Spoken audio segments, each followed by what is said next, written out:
The most secure place on Earth is guarding 147 million ounces of gold with an insane value. Protected 24/7 by an isolated vault with extreme security measures in 50 years. Civilians only visited it twice. Before heading into the vault, the authentication room ensures that every ounce of gold is real and valuable enough to be the world's strongest currency reserve. The main vault lies in the basement, and another round of officers checks your credentials before the ultimate steps towards the treasure. A depository's front door, a massive structure of 22 tons and 21 inches thick, a heavy door that could stand any machine gun and explosive. Places you'll never visit, part 32, Fort Knox. This is considered by many to be the most heavily guarded building in the world. That's because it holds 147.3 million ounces of gold. Gold is currently worth $42 an ounce, so there's just over $6 billion worth of gold inside. Other treasures that have been housed at Fort Knox in the past include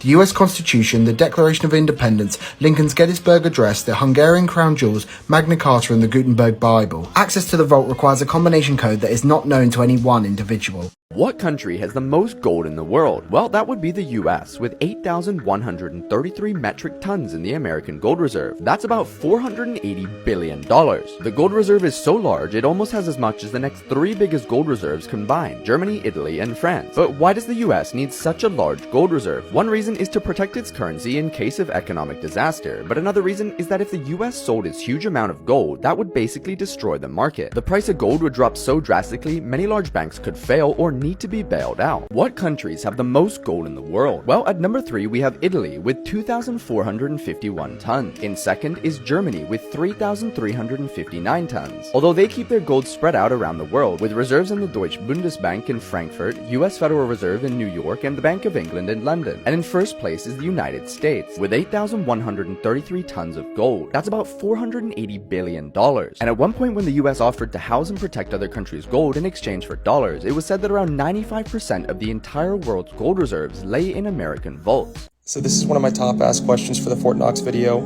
How is the grass cut if there's landmines and all these security measures everywhere? I'm going to answer it for you guys. So after some research, this is the best answer I could find. The type of grass they use is Bella bluegrass, which grows its roots about 3 feet deep into the soil. Because it's of the dwarf variety, it doesn't require any mowing. It completes its upward leaf growth in about mid-June, and after that only grows to a height of about 2 to 3 inches. That's the best I could find for you guys. Any other questions, leave comments below. Like and follow for more videos like these.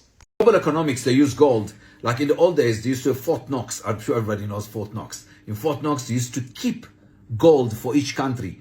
So each country could print as much money as it has gold. It's a little bit difficult to explain, but like South Africa used to have big reserves of gold because South Africa is was one of the biggest producers of gold in the world.